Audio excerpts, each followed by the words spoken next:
Current affair اس وقت بہت بڑا انٹرنیشنل لیول کے اوپر پوری دنیا کے مسلمانوں کا چل رہا ہے، وہ ہے سلمان رشدی ملعون پہ جو ایک قاتلانہ حملہ ہوا 12 اگست 2022 کو۔ اسی کے کانٹیکسٹ میں آپ کو پتا ہے کہ گارڈین اخبار میں عمران خان صاحب کا ایک انٹرویو بھی چھپا، جس کی کلیریفیکیشن کل رات کو انہوں نے دے دی ہے۔ سپٹمبر 1988 میں یہ کتاب لکھی گئی جی، یہ بیسیکلی انڈیا کا رہنے والا تھا اس وقت۔ ظاہر ہے آپ کو پتا ہے جب انڈیا پاکستان بنگلہ دیش میں کوئی مسئلہ ہو تو یہاں پہ جس طریقے سے اسے ریئیکٹ کیا جاتا ہے وہ پھر عالمی مسئلہ بن جاتا ہے۔ پھر سب سے بڑا آپ سمجھ لیں اس ایشو کو اٹھایا امام خمینی نے، انہوں نے اس کے سر کی قیمت لگا دی اس وقت کروڑوں روپے میں۔ پوری دنیا کے اندر ایک مسئلہ اٹھا اور آج آلموسٹ سمجھ لیں 34-35 سال ہو چکے ہیں۔ وہ تو زندہ ہے خبیث، لیکن اس ایشو کی وجہ سے درجنوں مسلمان انڈیا میں، پاکستان میں، ٹرکی میں شہید ہو چکے ہیں احتجاج کرتے ہوئے مختلف مواقع کے اوپر۔ ابھی یہ جو ایکٹیویٹی 12 اگست کی پرفارم ہوئی اس میں بھی وہ بچ گیا۔ یہ کون سا طریقہ ہے کہ ہم یا تو ہم سپر پاور بن جائیں نا امریکہ کی طرح، دنیا میں جہاں کہیں گستاخ رسول ہو ہم اسے طلب کریں، قانون کے مطابق اس کے اوپر سزا لگائیں، پھر تو ٹھیک ہے۔ ورنہ آپ اس قسم کی ایکٹیویٹیز جب پرفارم کرتے ہیں تو جن لوگوں کے ریمیٹنس کے اوپر یہ ملک چل رہا ہے ان سے پوچھیں کہ یورپ اور امریکہ میں ان کے اوپر کیا گزرتی ہے جب آپ اس قسم کی جذباتی ایکٹیویٹیز پرفارم کرتے ہیں۔ اور یہاں ٹی وی چینلز پہ بیٹھ کے اس طرح کی ایکٹیویٹیز کرنے والوں کو ہیرو بنا کے پیش کیا جا رہا ہوتا ہے۔ آپ کو پتہ ہے آپ کیا کر رہے ہیں؟ اب دنیا پڑھ لکھ گئی ہے، آپ کی انہی حرکتوں کی وجہ سے مسلمانوں کے بچے سیکولر ہو رہے ہیں، بعض ایتھیسٹ ہو رہے ہیں کہ یار یہ کس قسم کے ذہن رکھنے والے لوگ ہیں۔ کیا اسلام نے یہ بات کی ہے کہ آپ نے ایکسٹرا جوڈیشل ایکٹیویٹی پرفارم کرنی ہے؟ اب وہ جو روایتیں لے کے آتے ہیں ان روایتوں کے مقابلے پہ بخاری مسلم میں کتنی احادیث موجود ہیں۔ آج میرا وہ ٹاپک نہیں ہے، ورنہ پھر رخ اور طرف چلا جائے گا۔ میری آپ ویڈیو دیکھ لیں، امام ابن تیمیہ اور گستاخ رسول کی سزا، جو انہوں نے کتاب لکھی تھی نا الصارم المسلول علی شاتم الرسول، اس کا میں نے پورا پوسٹ مارٹم کیا تھا، اور وہ تو خیر ایک الگ بات ہے۔ ہمارے نزدیک تمام گستاخان رسول جو عادی مجرم ہیں اور اپنی حرکتوں سے باز نہیں آتے وہ واجب القتل ہیں، فساد فی الارض سورۃ المائدہ کی آیت نمبر 33 کے تحت، لیکن ایک طریقے کے ساتھ، ایکسٹرا جوڈیشل ماورائے عدالت طریقے کے ساتھ نہیں، عدالت۔ اور اگر عدالت انصاف نہ دے تو پھر آپ اپنے آپ کو اتنا مضبوط کریں کہ ہم اپنے مجرمین کو پاکستان کی عدالتوں میں ان کے خلاف کیس چلا سکیں۔ اس کی بجائے آپ اس طرح کے جب گوریلا طریقے اڈاپٹ کرتے ہیں، اس کا نقصان مسلمانوں کو ہوتا ہے، بعد میں بھگتنا پڑتا ہے۔ تو یہی چیز عمران خان صاحب بھی کہنا چاہ رہے تھے۔ اچھا، اب وہ کتاب کی طرف آپ آ جائیں، سیٹینک ورسز یعنی شیطانی آیات، نعوذ باللہ، یہ اس نے اس کا ٹائٹل رکھا۔ انتہائی فضول کتاب ہے، کوئی علمی بیک گراؤنڈ نہیں اس کتاب کی، اور میں تو حیران ہوں اس کتاب کو اتنا اٹھایا کیا، اس میں ہے کیا؟ تخیلاتی چیزیں، ایک طلسماتی سٹوری کے انداز میں وہ لکھی گئی، ایک جعلی روایت کو بنیاد بنا کر ایک پورے کا پورا اس نے نیریٹو کھڑا کیا، جس کی اصل قرآن و سنت کے بالکل مخالف تھی۔ اس قسم کی جعلی روایتیں تو ہماری کتابوں میں موجود ہیں۔ بھائی جس ریلیجن کے ماننے والوں نے 10 سے 15 سال کے اندر صدیوں کی رومن اور پرشین امپائرز کو اکھاڑ کے رکھ دیا ہو، تو آپ کیا سمجھتے ہیں کہ اس کے دشمن پوری دنیا میں کتنے ہوں گے؟ تو کیا وہ جعلی روایتیں داخل نہیں کریں گے ہماری کتابوں کے اندر؟ بخاری اور مسلم دونوں میں حدیث ہے، مسلم کی پہلی حدیث یہی ہے مولا علی علیہ السلام سے کہ رسول اللہ نے فرمایا صلی اللہ علیہ وآلہ وسلم، جس شخص نے میری طرف جھوٹ منسوب کیا وہ اپنا مقام جہنم میں دیکھ لے۔ کیونکہ رسول اللہ کو پتا تھا کہ جھوٹی روایتیں گھڑی جائیں گی، بعض اوقات امت کے وسیع تر مفاد میں بھی گھڑی جائیں گی۔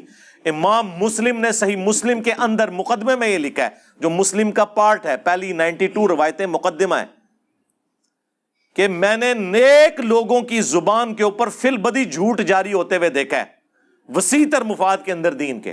آج بھی آپ دیکھ لیں کتنے واعظین ہیں کہانیاں سٹوریاں سنا رہے ہیں.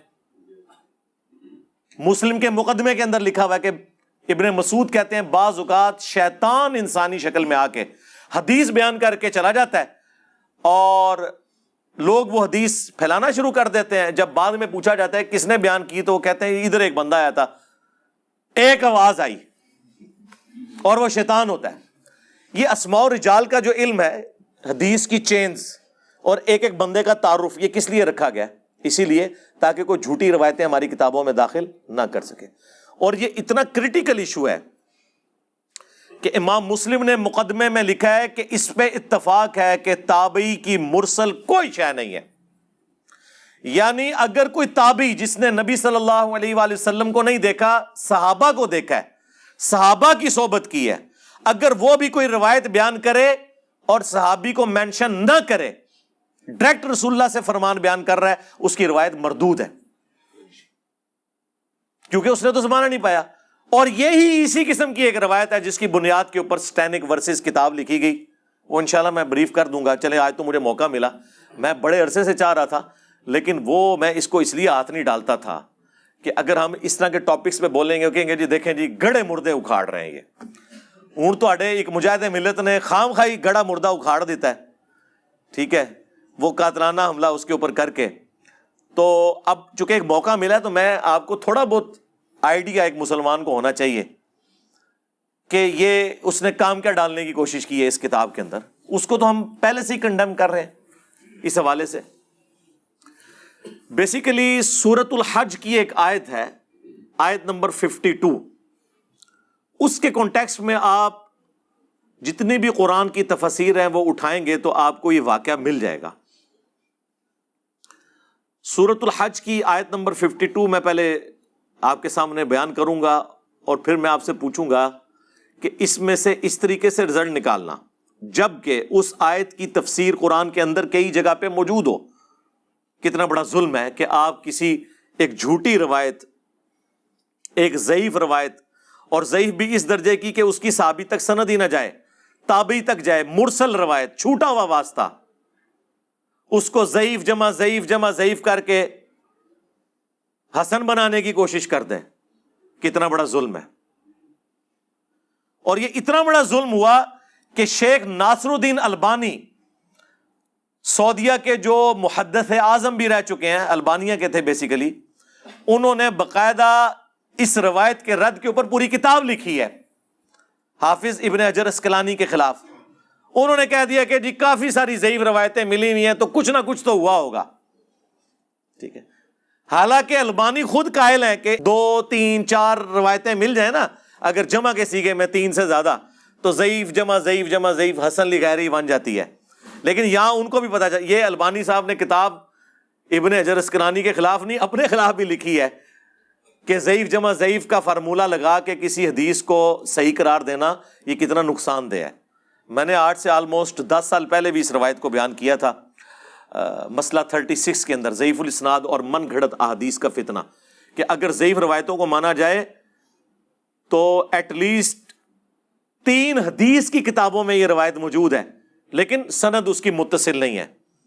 تو اب 3 ضعیف روایتیں مل کے اور 8-9 اس کے مزید طرق ملتے ہیں, تو ہم اسے ضعیف جمع ضعیف جمع ضعیف جمع ضعیف کر کے حسن بنا دیں گے؟ نہیں, ضعیف جمع ضعیف جمع ضعیف پکی ضعیف.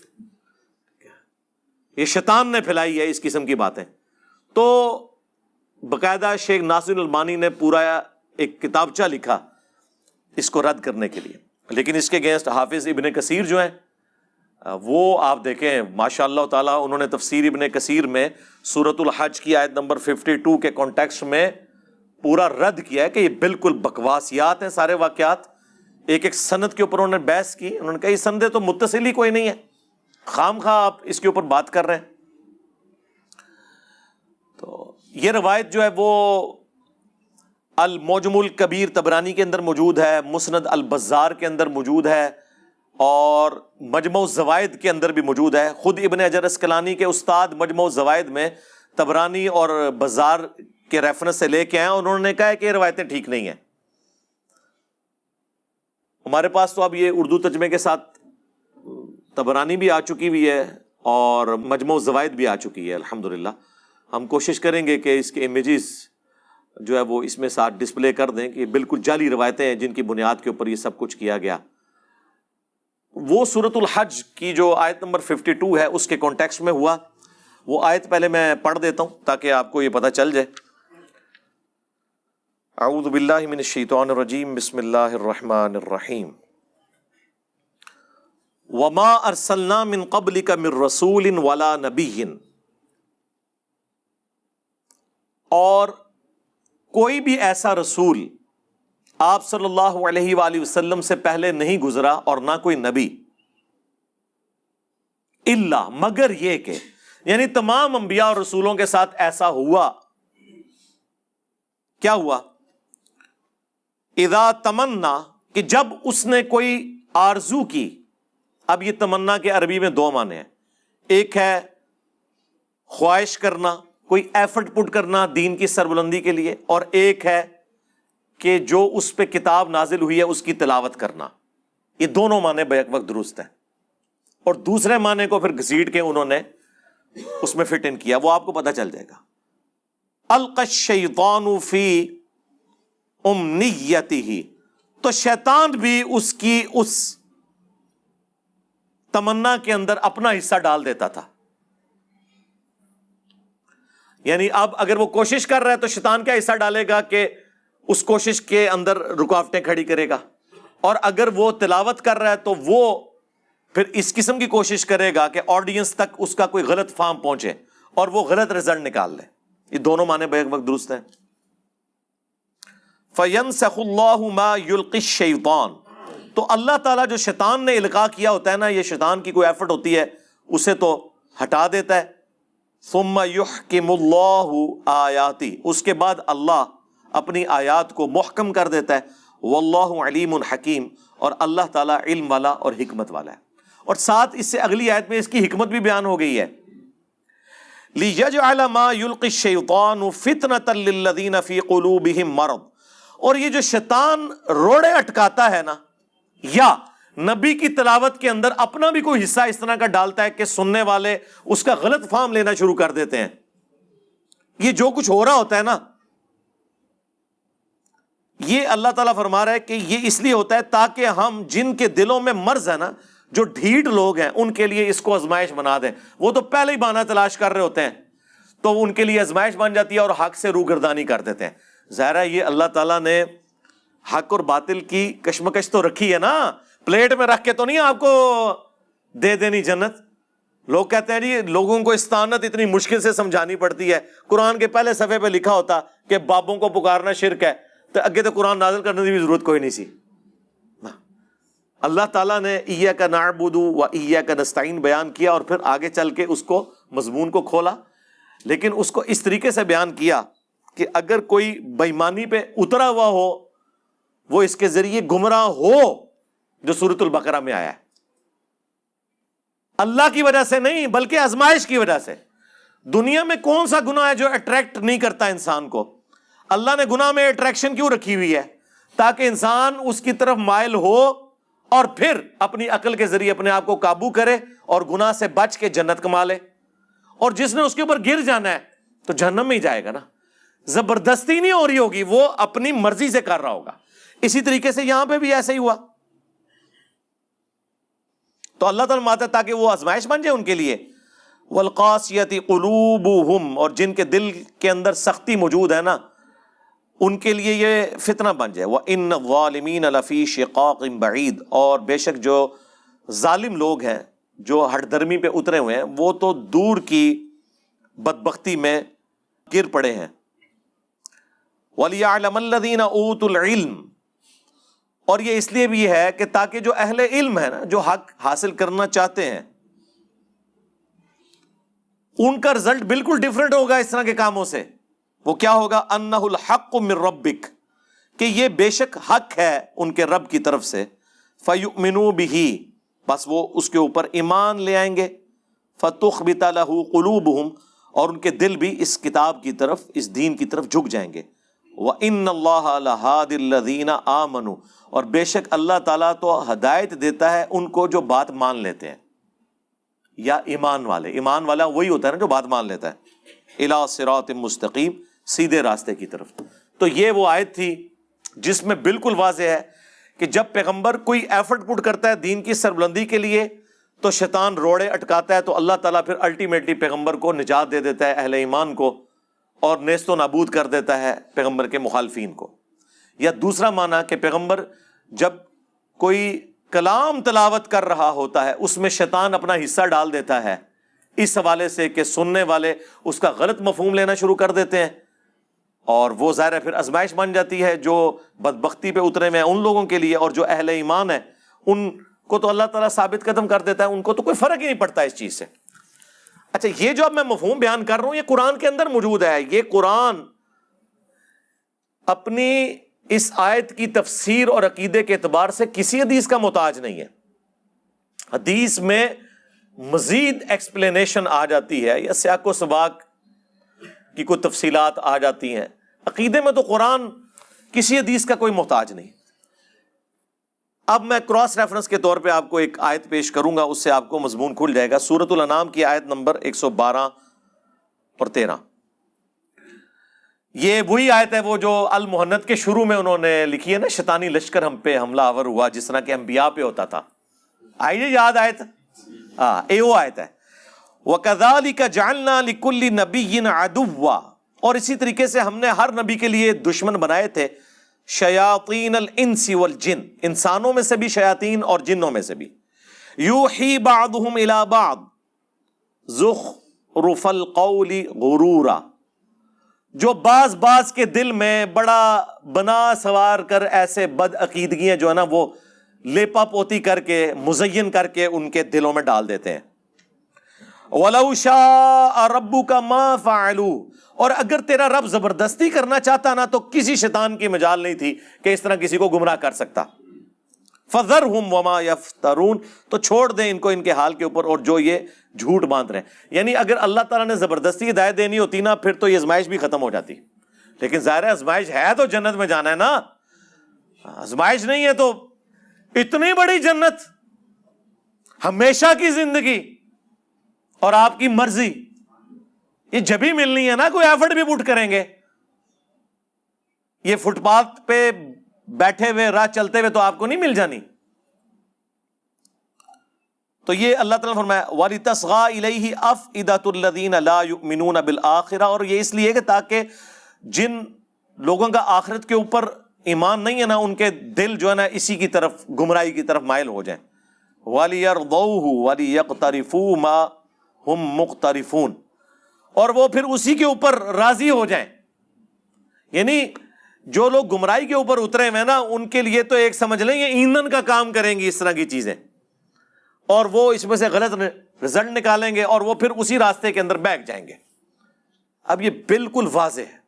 اسی طریقے سے سورہ الفرقان کے اندر بھی آیت نمبر 32 میں بھی ہے، وقال الذین کفروا لولا نزل علیہ القرآن جملۃ واحدہ، اور کافر یہ اعتراض کرتے ہیں کہ یہ قرآن اکٹھا کیوں نہیں نازل ہو گیا، یہ کیا ہے جی اتنے سالوں سے نازل ہو رہا ہے، کوئی اللہ تعالیٰ بیٹھ کے کوئی پلان کرتا رہتا ہے یا یہ نبی خود بیٹھ کے گھڑتا رہتا ہے، نعوذ باللہ۔ آپ دیکھیں نا قرآن کا آہستہ آہستہ نازل ہونا، ایک پوائنٹ تو ان کے ہاتھ لگ گیا نا کہ سوچ سوچ کے لکھتا ہے، نعوذ باللہ۔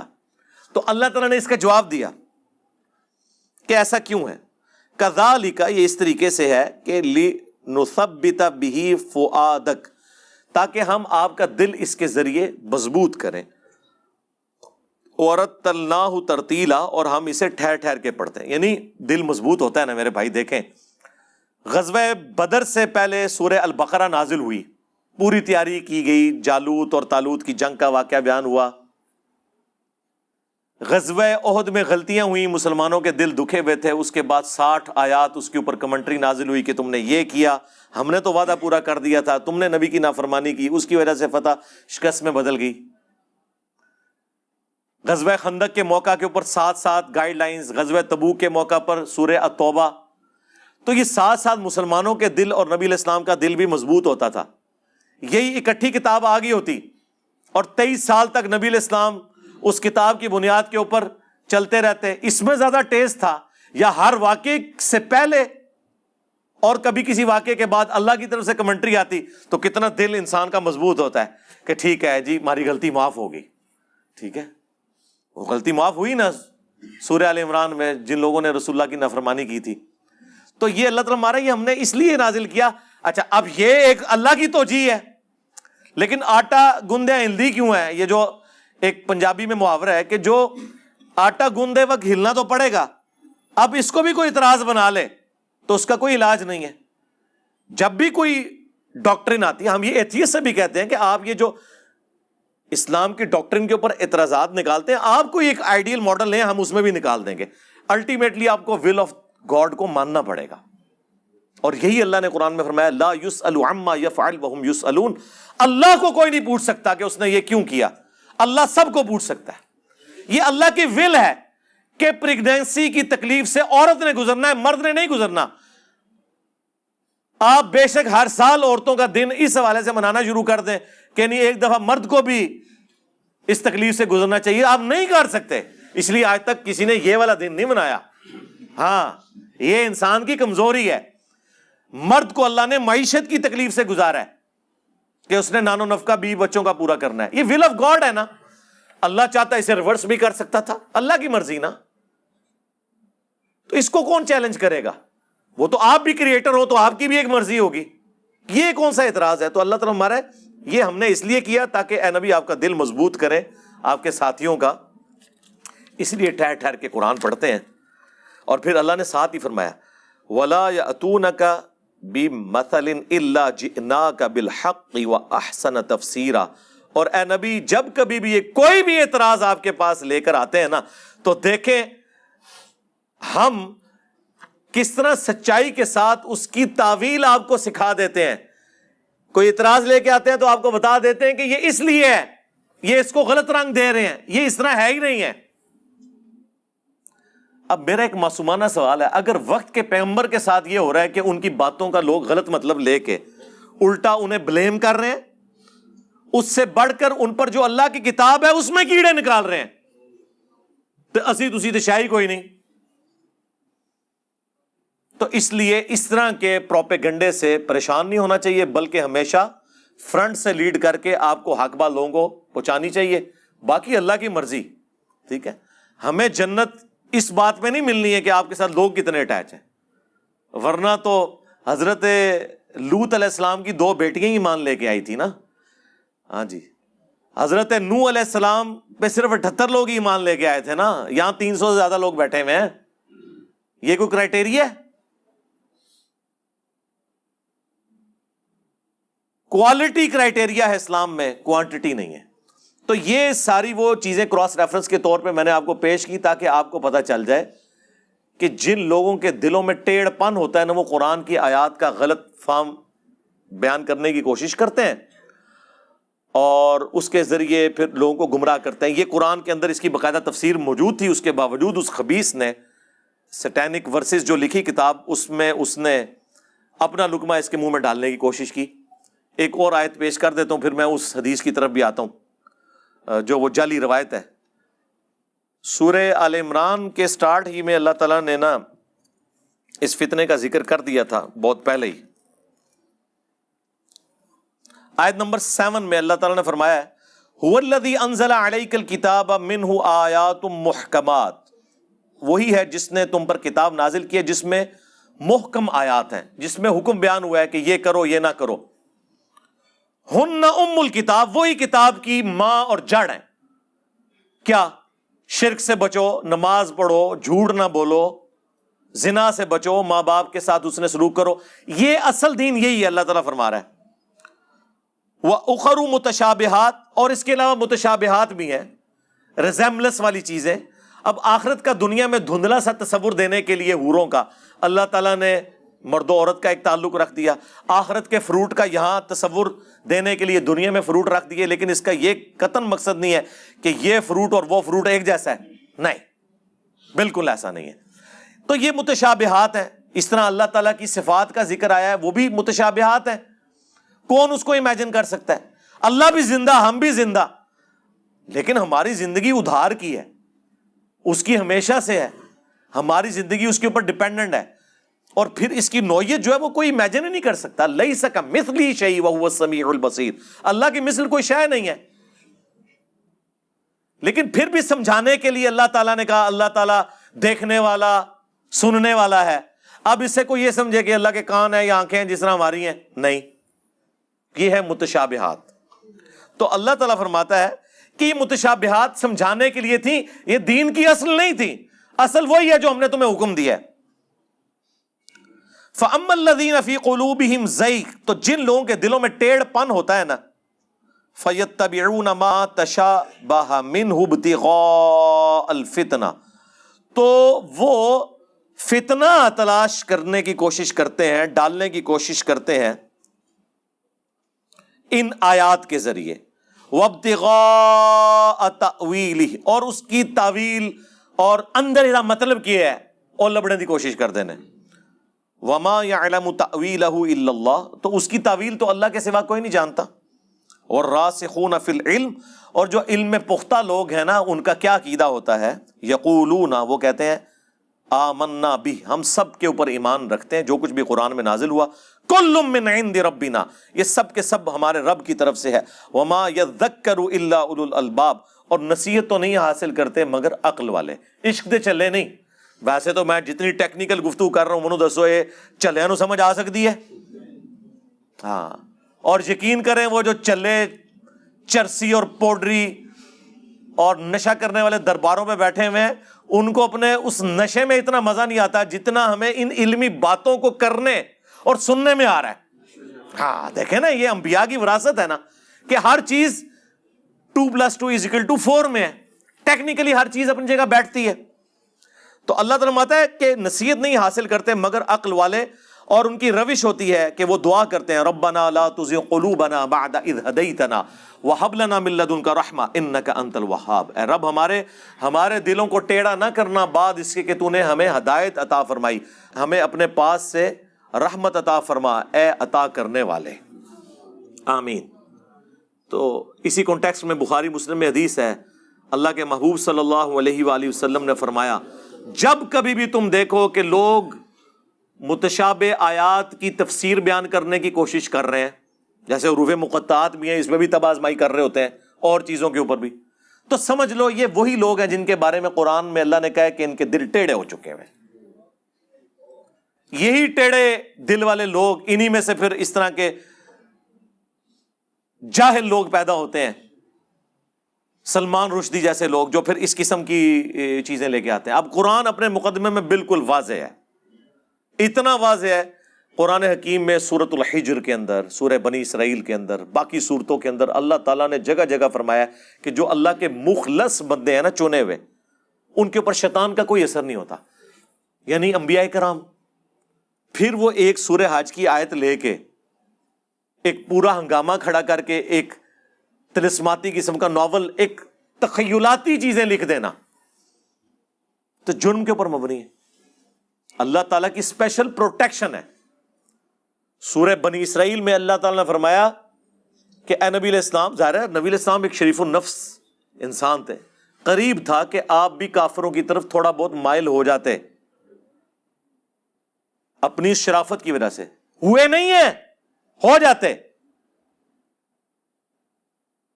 تو یہ آپ کو اپنا دوست بنا لیتے اگر ہم آپ کو نہ تھام لیتے، اور اگر بفرض محال ایسا ہوتا تو ہم آپ کو دنیا کی زندگی میں بھی دگنا عذاب دیتے اور آخرت میں بھی آپ کو اللہ کے عذاب سے بچانے والا کوئی نہ ہوتا۔ ہاں، یہ سب سے سخت ترین آیت ہے قرآن کی سورہ بنی اسرائیل میں۔ اسی طریقے سے سورۃ الحاقہ میں آیا کہ اگر یہ نبی ہماری طرف کوئی ایسی بات منسوب کر دیں جو ہم نے ان کی طرف وحی نہیں کی، ہم ان کا دانا ہاتھ پکڑ کے ان کی رگیں جاں کاٹ دیں۔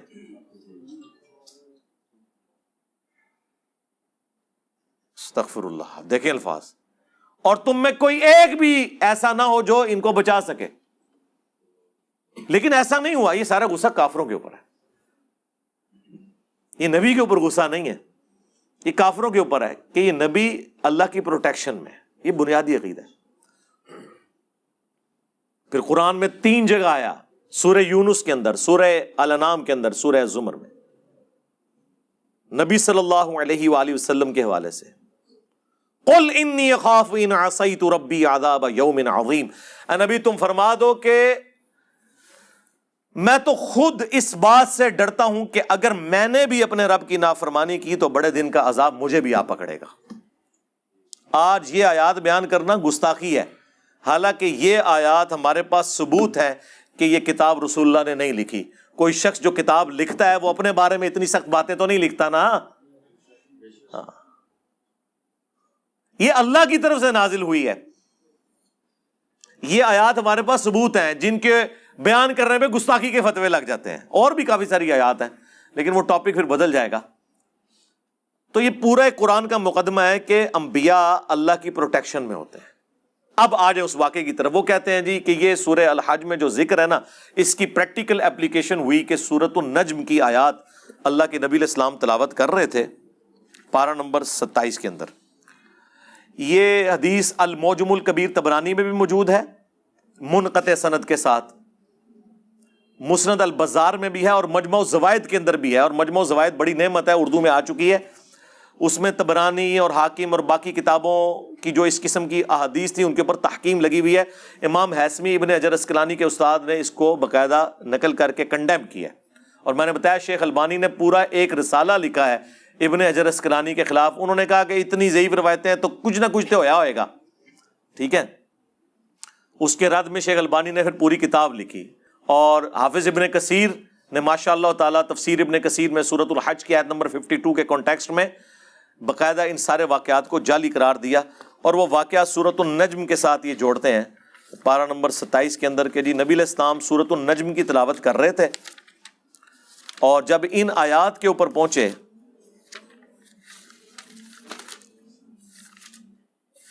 اعوذ باللہ من الشیطان الرجیم بسم اللہ الرحمن الرحیم، جہاں پہ ان دیویوں کا ذکر تھا. ان کی 3 دیویاں تھیں نا جس کی وہ پوجا کرتے تھے، بت پرست. نمبر 1 لات، نمبر 2 عزا، اور نمبر 3 منات. اس کا ذکر موجود ہے آیت نمبر 19 اور 20. افرائیتم اللات والعزا، کیا تم نے لات اور عزا کی طرف نہیں دیکھا؟ ومنات الثالثۃ الاخری، اور جو تیسری دیوی ان کی منات ہے. الکم الذکر ولہ الانثی، کیا تم خود تو اپنے لیے لڑکے پسند کرو اور اللہ کی طرف لڑکیوں کی نسبت کرو؟ تلک اذن قسمۃ ضیزہ، یہ کتنی بری تقسیم ہے جو تم کر رہے ہو. یعنی آپ دیکھیں ان کی تینوں دیویاں جو ہیں وہ مونس تھیں. خود اپنے لیے لڑکی پیدا ہونا وہ ایک بدنامی سمجھتے تھے، اور اللہ کی طرف 3 دیویاں انہوں نے منسوب کی ہوئی تھی، اللہ کی بیٹیاں لات، منات اور عزا. تو ان کی وہ عبادت کیا کرتے تھے. تو اللہ تعالیٰ نے دیکھیں اس آیت کے ساتھ ذکر آیا کہ بڑی بری تقسیم تم نے کی ہوئی ہے. جب قرآن میں یہ آیات ہے تو اس میں ان دیویوں کی تعریف کیسے ہو سکتی ہے؟ وہ کہتے ہیں جی جب حضور تلاوت کر رہے تھے نا یہ والی آیات، افرائیتم اللات والعزا ومنات الثالثۃ الاخری، تو اس کے ساتھ نعوذ باللہ حضور کی مبارک زبان کے اوپر شیطان نے قابو پاتے ہوئے نعوذ باللہ ان کی مبارک زبان سے یہ الفاظ بھی نکلوا دیے، وَإِنَّ شَفَاعَتُهُنَّ لَتُرْتَجَا، اور بے شک ان کی شفاعت بھی اللہ کے حضور قبول کی جائے گی.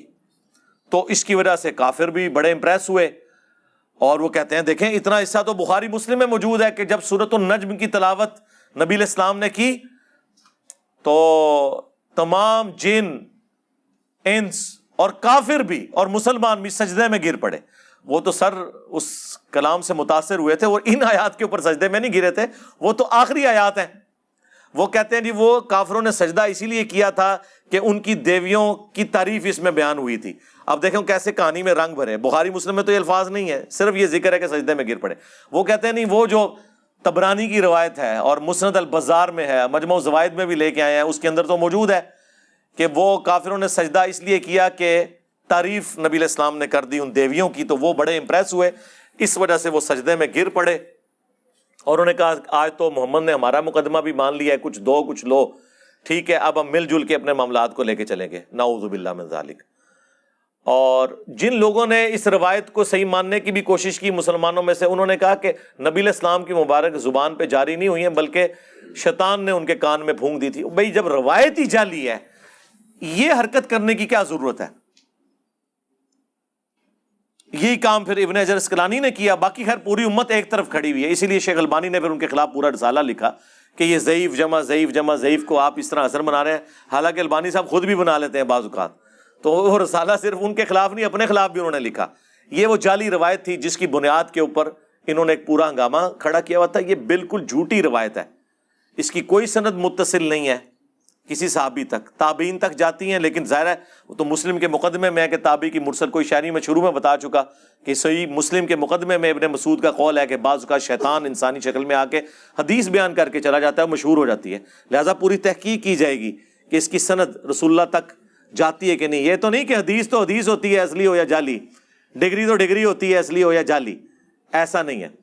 تو بہرحال یہ میں نے پورا مقدمہ آپ کے سامنے رکھ دیا اس کتاب کے حوالے سے، تاکہ آپ کو پتہ چل جائے کہ یہ جو تماشا ان لوگوں نے کھڑا کیا ہے، اس کتاب کو اتنی ہائپ اس میں کریٹ کی ہوئی ہے، اس کتاب میں شائع کوئی نہیں ہے کہ جسے اتنی امپورٹنس دی جائے، سوائے یہ کہ آپ یہ کہہ سکتے ہیں کہ گستاخی یا کچھ ایسے الفاظ استعمال ہو گئے۔ ٹیکنیکلی تو وہ پور کتاب ہے، ٹیکنیکلی جو اسلام اور پیغمبر اسلام کے اوپر جو اعتراضات آج کے ایتھیسٹ کر رہے ہیں وہ بہت زیادہ ساؤنڈ ہے ایز کمپیئر ٹو اس کتاب کے، اس کے مقابلے پہ قرآن و سنت کے مقابلے پہ تو دونوں ہی جعلی باتیں کر رہے ہیں، لیکن اس کو اتنی ہائپ کریٹ کی ہے اور اس مردود کو انہوں نے زندہ رکھے ہوئے ابھی تک، اور دفع کریں اسے، مرے اپنی آرام موت، یا اتنے مضبوط ہوں کہ ہم اسے پھر پکڑ کے تو اپنی عدالتوں میں مقدمہ چلا کے تو فساد فی الارض کے تحت اسے سولی لٹکائیں۔ ادروائز آپ اس قسم کی ایکٹیویٹیز پرفارم کریں گے تو عمران خان صاحب نے بالکل صحیح سٹیٹمنٹ دی ہے کہ اس طرح کی ایکٹیویٹیز پرفارم کرنے کا پھر اسلام کو نقصان ہوتا ہے، ٹھیک ہے، مقدمہ کسی اور طرف چلا جاتا ہے۔ آپ دیکھیں وہ اس کی جو خبریں ہیں نا، اس کے نیچے لوگوں کے کامنٹس پڑھیں، لوگ کہہ رہے ہیں جی یہ ہے جی ریلیجن آف پیس، کس کس قسم کے ان کو موقع مل گیا نا بھونکنے کا، اور اس قسم کے موقع ہم پرووائڈ کرتے رہتے ہیں۔ ابھی تو یہاں کی گراؤنڈ ریئلٹیز نہیں ان کو پتا کہ یہاں مسلمان سے ڈرتا ہے، یعنی ایک مسلمان رفع الیدین کرتے ہوئے آمین اونچی کہتے ہوئے کسی ہندو سکھ عیسائی سے نہیں ڈرتا۔ آپ کسی سکھ کی دکان کے باہر مصلی ڈال لینا اور رفع الیدین سے نماز پڑھیں، کچھ بھی نہیں کرے گا، ہندو کچھ بھی نہیں کرے گا، لیکن کسی لبیک یا رسول اللہ نعرہ لگانے والا، ہاں اس کی دکان تو دور کی بات، اس کی مسجد میں بھی آپ رفع الیدین آمین اونچی کہے تو دیکھیں وہ کیا کرتا ہے۔ تو اس سے اندازہ لگا لیں کیا یہ رسول اللہ کو لبیک کہہ رہے ہیں، یہ شیطان کو لبیک کہہ رہے ہیں آپ نبی علیہ السلام کی سنت سے اتنی نفرت کر کے؟ یہ کون سی دین کی خدمت ہو رہی ہے؟ تو اس لیے اپنی آنکھیں کھولیں۔ میں نے آپ کو بہت پہلے بتایا تھا کہ آنے والے دور میں یا تو مسلمان کتاب و سنت کے منہج پہ آئیں گے یا پھر وہ ایتھیسٹ ہوں گے۔ اے وشکارلے مولوی ادھر ادھر ہو جانے جے سارے ہے، تسی دیکھ رہے ہو کس طرح انہاں دی مٹی پلیت بھی ہوندی ہے، ٹھیک ہے جی، آباء و اجداد قبروں کے پجاری، اولادیں جو ہیں وہ الحمدللہ کتاب و سنت کے منہج کے اوپر آ چکی ہیں۔ ہمیں تو لوگ مطلب فرسٹ ہینڈ رابطہ کرتے رہتے ہیں، اللہ کا شکر ہے۔ تو یہ تو کہتے تھے نا جی وہ فلانے بزرگ نے اتنے نو کلمہ پڑھایا، فلانے نے اتنے، ساری کہانیاں بنائی سن، ٹھیک ہے جی۔ بزرگ تو پھر انہوں منو کہ صدیاں تو جنہاں نو تسی اپنے بابے نال جوڑیا سی، انہاں بابے چھوڑ کے اس شخص نو اپنا امام مان لیا ہے جس کی قبر مدینے میں ہے، محمد رسول اللہ صلی اللہ علیہ وآلہ وسلم۔ صلو علی محمد وآل محمد، اللہم صلی علی محمد وعلی آل محمد واصحاب محمد وازواج محمد وامت محمد اجمعین الی یوم الدین، آمین۔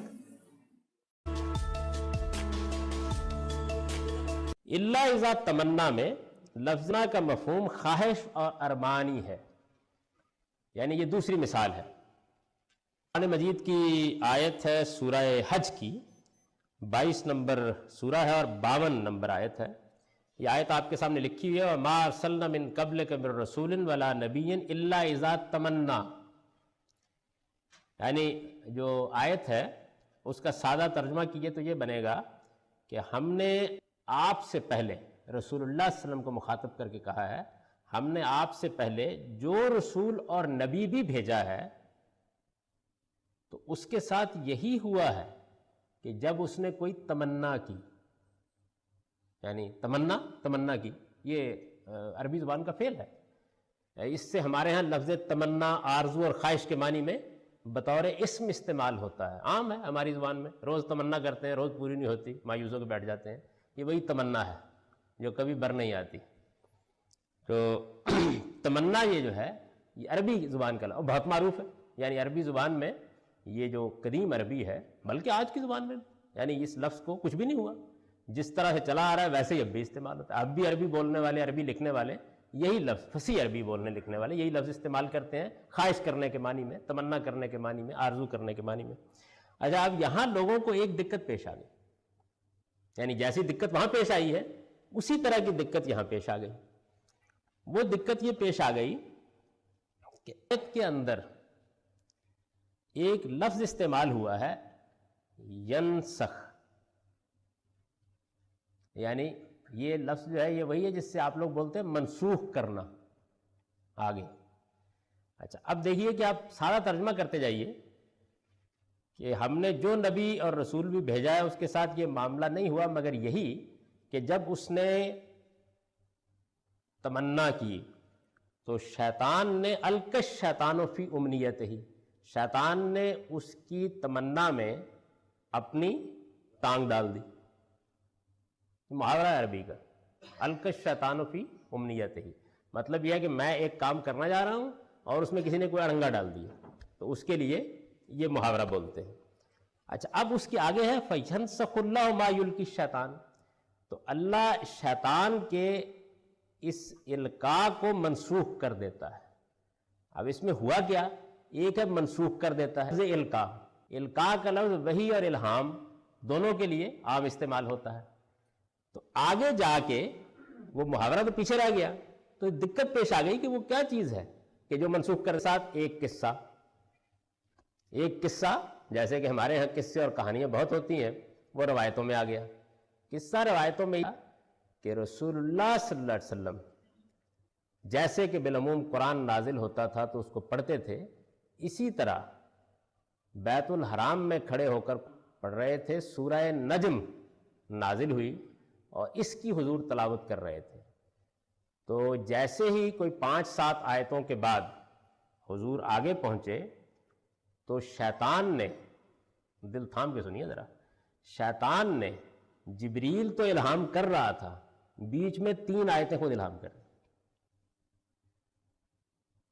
یہ قصہ ہمارے یہاں روایتوں کی کتابوں میں موجود ہے، 3 آیتیں خود الہام کر دیں، وہ آیتیں ہی بتاتے ہیں لوگ جو الہام کر دیں۔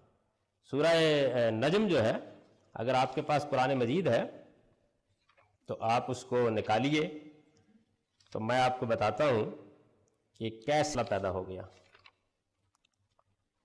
سورہ نجم میں ذرا آپ آگے بڑھتے ہیں، پہلے تو اس میں یہ بیان ہوا ہے کہ رسول اللہ صلی اللہ علیہ وسلم نے جبریل کو اس طریقے سے دیکھا اور اس طریقے سے وحی کی، حضور کو کوئی غلطی نہیں لگی، نہ آپ کی آنکھ جھپکی، نہ آپ کو کوئی تردد ہوا، ایک بالکل واضح منظر تھا جس میں جبریل نے حضور کو وحی کی، یہ بیان ہوا ہے۔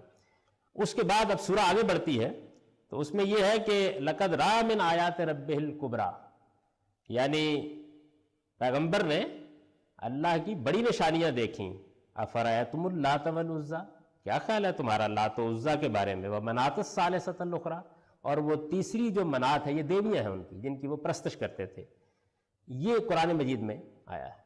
اب اس کے بعد آگے اس دیوی دیوتاؤں کو پوجنے کے بارے میں یعنی قرآن ایک سخت تبصرہ کر رہا ہے، یعنی ایک طرف تو یہ دین ہے جو یہ پیغمبر پیش کر رہا ہے، اور دوسری جانب یہ تم نے دیکھا ہے لات کو اور منات کو، یہ جو تم نے دیویاں بنا رکھی ہوئی ہیں، اور اس پر قرآن نے بڑی شدید تعریض کی ہے آگے، یعنی وہ لوگ ان کو بیٹیاں مانتے تھے، عورتیں مانتے تھے، اور خدا کی بیٹیوں کی طرف منسوب کرتے تھے۔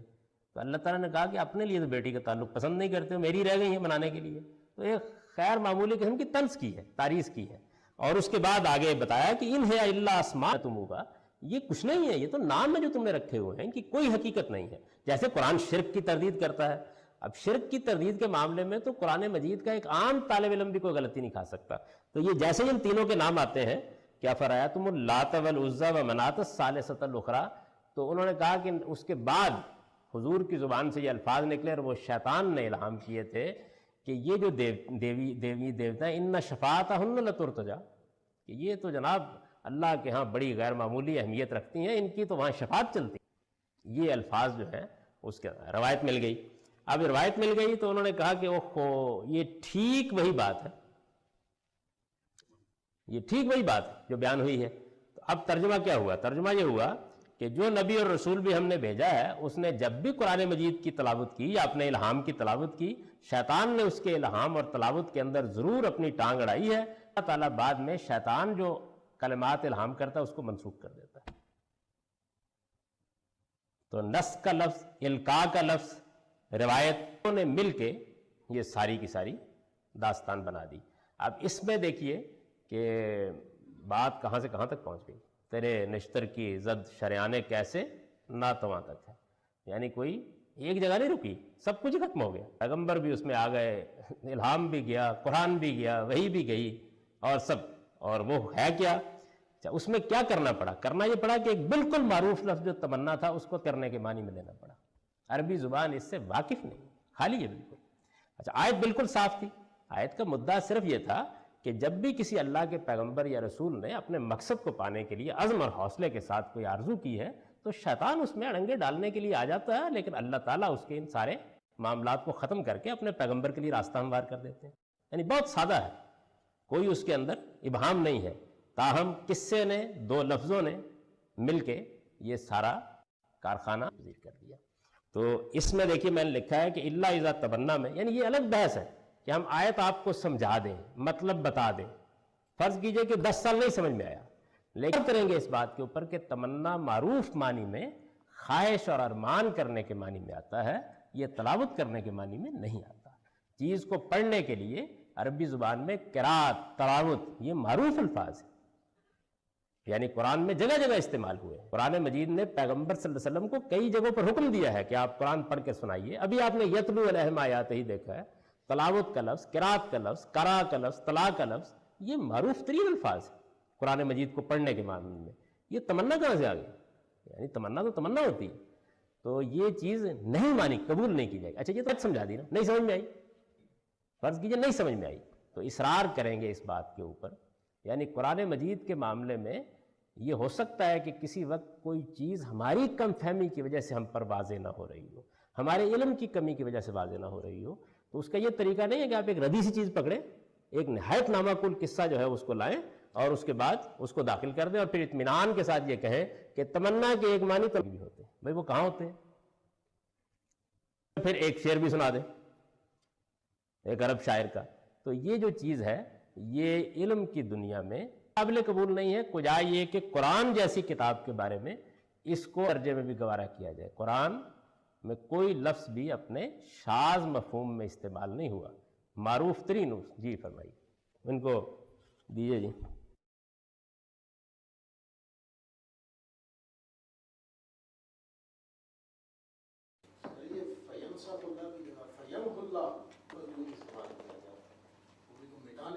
مٹانے کی بات تھی، مٹا دیتا ہے، یعنی آپ کو اس لفظ پر کیا اعتراض ہے؟ منسوخ کرنے کے حوالے سے یہ تو عربی کرے گی نا، آپ کے ہاں منسوخ کرنا اصطلاح بن چکی ہے۔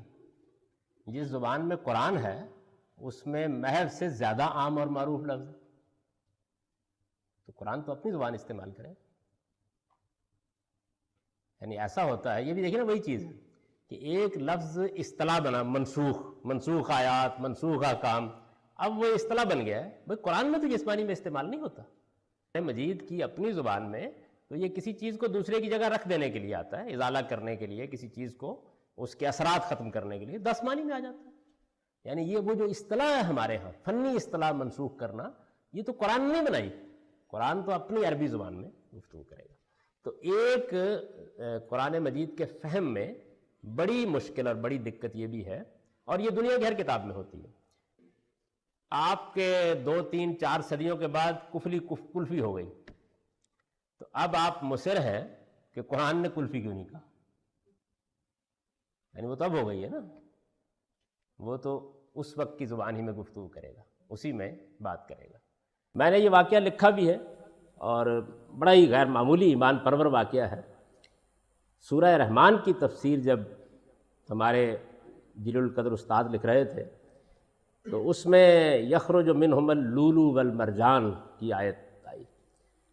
اب یہ یخرج منہم اللؤلؤ والمرجان میں قرآن مجید اصل میں یہ کہہ رہا ہے کہ پانی کھاری ہو یا میٹھا، یعنی میٹھے اور کھاری پانی، دنیا میں 2 طرح کے پانی موجود ہیں، فریش واٹرز ہیں اور سمندروں کا کھاری پانی ہے، تو ان دونوں ہی سے موتی نکلتے ہیں، یہ قرآن کہتا ہے۔ اب صورتحال یہ ہے کہ ہماری جتنی تفسیریں ہیں ان میں یہ حادثہ ہو گیا ہے کہ چونکہ سواحل عرب کے قریب یا سواحل عجم کے قریب زیادہ تر موتی کھاری پانی سے نکلتے ہیں، تو یوں سمجھیے کہ اپنے زمانے کے ایک سائنسی علم کی روشنی میں وہ یہ خیال کرتے ہیں کہ یہ قرآن مجید کی بات سمجھ میں نہیں آتی، یعنی یہ ہو نہیں سکتا۔ اس کی تعویل توجیہ آپ اگر پڑھیں گے، میرا اس وقت یہ موضوع نہیں ہے، تو لوگوں نے کی ہے، وہ یہ کہتے ہیں کہ اصل میں ضمیر بعض اوقات اس طرح بھی آ جاتی ہے، اور بہرحال میٹھے پانی میں بھی تو کھاری پانی ملائی ہوا ہوتا ہے، اور اصل میں تو میٹھا ہی پانی ہوتا ہے جس کے اندر شور ہو جاتا ہے، یعنی اس طرح کی بہت سی باتیں۔ تو انہوں نے جب یہ ساری چیزیں پڑھیں تو مجھ سے انہوں نے کہا کہ ذرا اس کے بارے میں مزید تحقیق کر لو، یہ سب لوگ تو بالکل اس پر متفق ہیں کہ صرف کھاری پانی سے موتی نکلتے ہیں، لیکن میں قرآن مجید کی ضمیر میں بیلی نہیں کروں گا، جو یہ تعویل کر رہے ہیں اس کو قرآن کے الفاظ قبول نہیں کرتے، میں یہ لکھ دوں گا، تحقیق کر لو، اگر انہی کی بات ٹھیک ہوئی تب بھی لکھ دوں گا کہ قرآن کہتا ہے کہ کھاری اور میٹھے دونوں پانیوں سے موتی نکلتے ہیں، اور اب نہیں تو کل نکل آئیں گے، اس بارے میں مجھے کوئی تردد نہیں ہے۔ اور پھر وہ ذرا جلال میں آ جاتے تھے کبھی، ان کا خدا کی قسم اگر موتی بھی آ کے مجھ سے کہیں کہ ہم صرف کھاری پانی سے نکلتے ہیں، میں نہیں مانتا۔ یعنی اس جگہ پر آدمی کو کھڑا ہونا چاہیے قرآن کی زبان کے بارے میں۔